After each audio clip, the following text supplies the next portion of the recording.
Hey, Viking fans, pretty much every fan is wondering, Kwesi, what's the plan, man? Let's talk about that next in 3, 2, 1.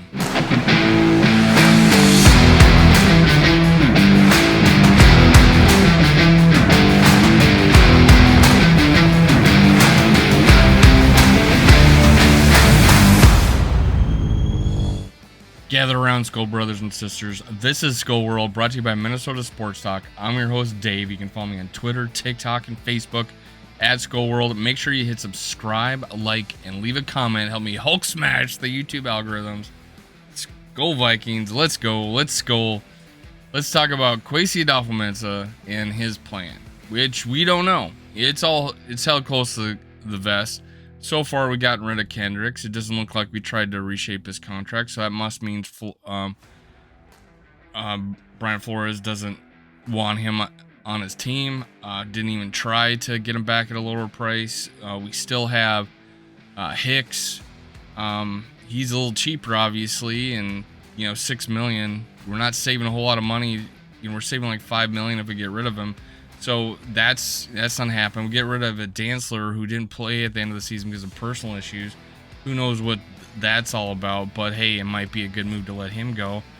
But that leaves us needing more cornerbacks. That needs us needing more linebackers. We're going into an off season where we're needing players and we're $7 million over the cap. So what are we doing, Kwesi? What's the plan, man? Tell us. Talk about it. Honestly, it's probably good to keep it close to the vest. But the biggest thing out of this, let's read an article. It's one of many regurgitating the same thing. Because Kirk Cousins hasn't signed an extension, nothing's been really talked about or offered yet.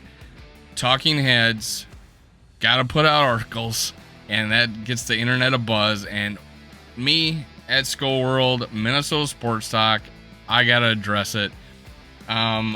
So this one's from CBS. I could have done any of them. It's by Cody Benjamin. They're all saying the same thing. The Vikings have said farewell to so many of the biggest names as they have shed salary ahead of 2023 NFL free agency. It's possible that they also say farewell to quarterback Kirk Cousins after the upcoming season. Entering the final year of his contract, Cousins has discussed a potential extension with Minnesota brass, according to NFL media, but is more likely to simply play out his current deal. The veteran QB is due $15 million of scheduled $20 million in roster bonus on March 23rd for NFL.com, giving Cousins and the Vikings a soft deadline to reach a new deal, but nothing is imminent between the two sides. Mike Garofalo reported Sunday, and there's seemingly no momentum toward that. That means Cousins would ultimately be headed for 2024 free agency. Vikings general manager Kwesi Adolfo-Mensah hasn't been publicly opposed to that possibility when addressing the QB's future. His offseason openly pondering how long Cousins will be good enough to meet the team standards. Right there. that twists a little bit what Kwesi says. He says currently Kirk Cousins exceeds the standard of of winning and going to a Super Bowl. Here he's saying that he's pondering whether or not he's good enough. Yeah, that's looking a little too much into what Kwesi's saying. That's the kind I'm talking about, where people go into pretzel gymnastics to try to spin it to their narrative that Kwesi is not sure how long Kirk Cousins will be any good. He's never said that. Cousins is already on his third contract with the Vikings, originally signed to a 3-year, fully guaranteed $64 million deal as a free agent in 2018. He has landed a 2-year, $60 million extension 2 years later last offseason, with Adolfo-Mensah taking over as GM. Cousins secured an additional still got that cough. 1 year, $35 million extension through 2023. The QB is, of course, also well known for earning lucrative payouts under repeat franchise tags from Washington prior to the move to Minnesota. So, I'm gonna look at a couple things here. What was life like before Kirk Cousins? Yeah, it's pretty simple. I'm gonna look to the offense. The Vikings' highest rank, this was the Vikings' highest ranked offense since 2009. So the Vikings' offense is ranked its best the past 2 seasons, actually, since 2009. All right. Points wise, this year we actually scored 1 point less than last year, but both these years are the highest scoring offenses since 2009. Wasn't that the case the previous years? The 2019 season didn't score a whole lot. 2018 offense was actually kind of jagged with very little rushing. Very little rushing. We had one of the worst rushing teams in 2018. 2019 we had more rushing, less passing. You could tell we had a mandate not to throw the ball. Kirk Cousins even had a game where we won where he threw less than 100 yards. I think that was against the Packers when Dalvin Cook went off.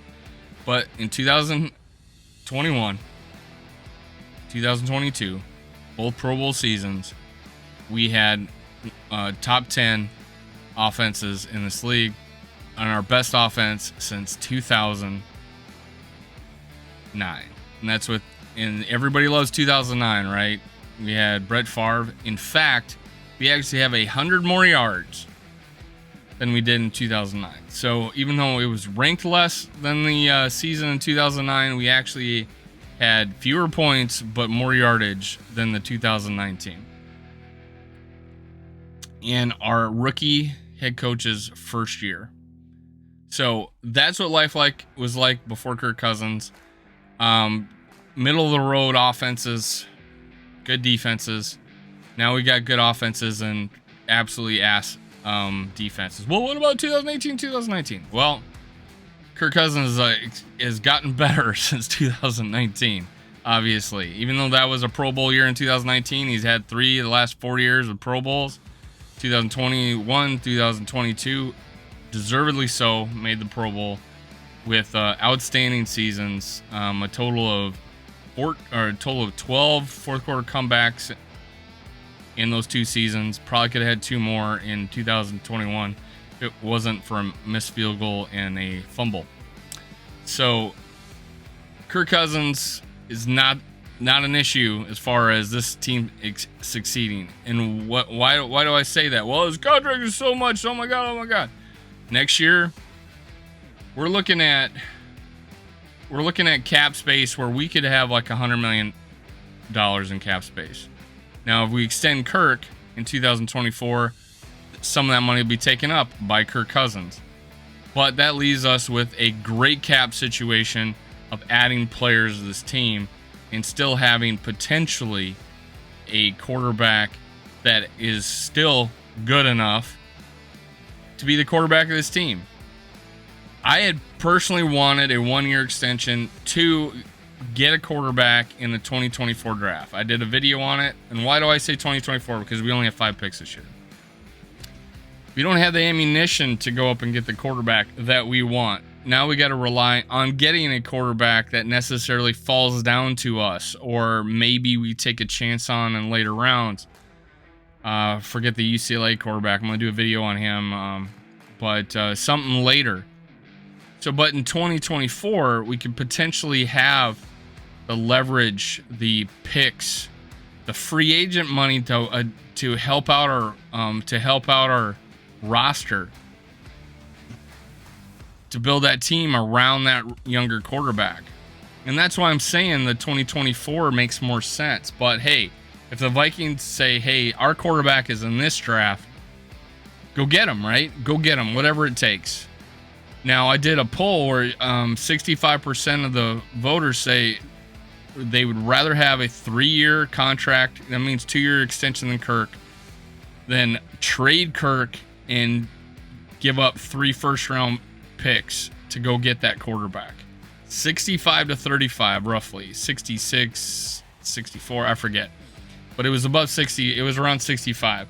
So 65%, 600 voters said, hey, Kirk Cousins, 3 years over. And the reason why I did that is because that's what was being talked about. That was what's being talked about, that Kirk wants this longer extension. So 2 years. Well, I put that to the test to the followers on Twitter, and 65% say they would rather have Kirk Cousins for 3 years than have than have him traded and trading 3 first-round picks to go get their quarterback. And that was contingent on Kirk Cousins giving up his no trade clause. So is Kirk saying goodbye? Is he going to play out a contract? Well, let's see how Kirk plays on 1-year deals. Let's find out. So he's 2016. It was his second year starting for Washington, but his last year. His last year. So, it was his last year with Washington. Let me make sure. Okay, 2015 was his 4th year of his rookie contract. So that means he's gone. This is his first year starting, 2015. So on a 1-year deal, basically the last year of his contract, he threw for 4,100 yards, led the league in quarterback rating. In completion percentage, sorry. He led the league in completion percentage with 69.8. He had 4,100 yards and threw 29 TDs. So in the last year of his contract, he didn't even make the Pro Bowl. 4,100 yards, 69%, 29 TDs. That's Kirk Cousins playing out his last year of a contract. What do you know? He was franchised. Again, last year of his contract. 28 years old, 2016. Threw for 4,900 yards, 4,917 yards, 67 completion percentage. And he threw for 25 TDs. 25 TDs. What do you know? They franchise him again. Plays another last year of his contract. Plays another last year of his contract. What does he do? Oh, in that 2016 season, he makes a Pro Bowl. In 2017, 4,093 yards, 27 TDs, 64%. And by then he was losing weapons. So those were his last 3 years. Now, none of these teams he had an offensive line ranked worth a crap or a defense above average. So he comes to Minnesota and now he's under contract, but that gives you an idea of what Kirk Cousins is like playing on 1-year deals. I'm all for it, man. If we can motivate the shit out of Kirk Cousins to play 1-year deal and play like he can, like for instance this year, where 4,500 yards, 29 TDs. Now think about this. He is now on a streak, which is the current record of 1, 2, 3, 4, 5, 6, 7, 8 seasons in a row. 8 seasons in a row with over 3,000 yards and 25 touchdowns. He's the only active player that does that, that has that. Only active player. Only one even close, really. Has 8 seasons in a row, 3,000 yards, 25 TDs. And the 1 year he doesn't, obviously, is the mandate running year of 2019. We're trying to run the hell out of the ball and play defense. We had an okay defense at the time. Still, it was ranked 15th, I think. 3,600 yards and 26 touchdowns. Now, so if you're gonna play 1 year with Kirk Cousins, do it. Fine. You might be missing an opportunity. You might be missing an opportunity to have that one more year with cap space, to build around a Justin Jefferson, a Darisaw, TJ Hawkinson, an offense, and put a defense together. You can put a defense together in 2020. By 2024, you can put a pretty good team together. But right now, they're running with it. The media's running with it. People are high-fiving each other that don't like Kirk Cousins. Sure. Play that 1 year out. He's awesome in 1 year contracts. Let's do it. If I could squeeze one awesome year out of Kirk Cousins like he's done in the past, let's go. All right, Minnesota Vikings. Kirk Cousins potentially playing out a 1 year contract.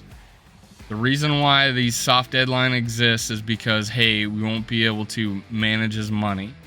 So if those roster bonuses come and go, it's probably a 1-year deal. Is Kirk Cousins going to get traded? You wouldn't think so, unless it's after the draft, because you want to know that you have that successor.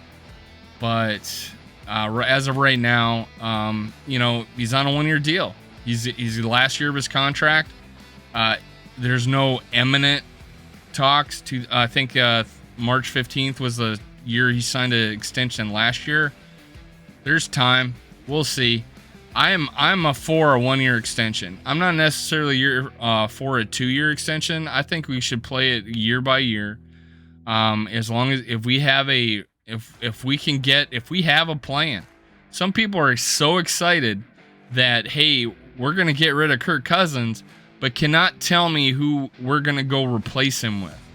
And I'm gonna follow this up today. I'm probably gonna do a poll on would you want to have Kirk Cousins extended? Would you want to go get a vet, or would you like to draft a rookie to replace him? What would make you happy? So that's it for now. Skull Vikings. Let's go. Cue the music.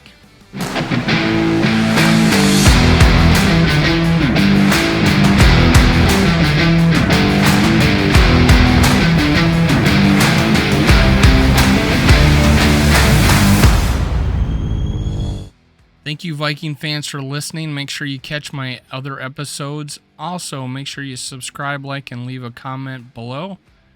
Thank you. Skull Vikes.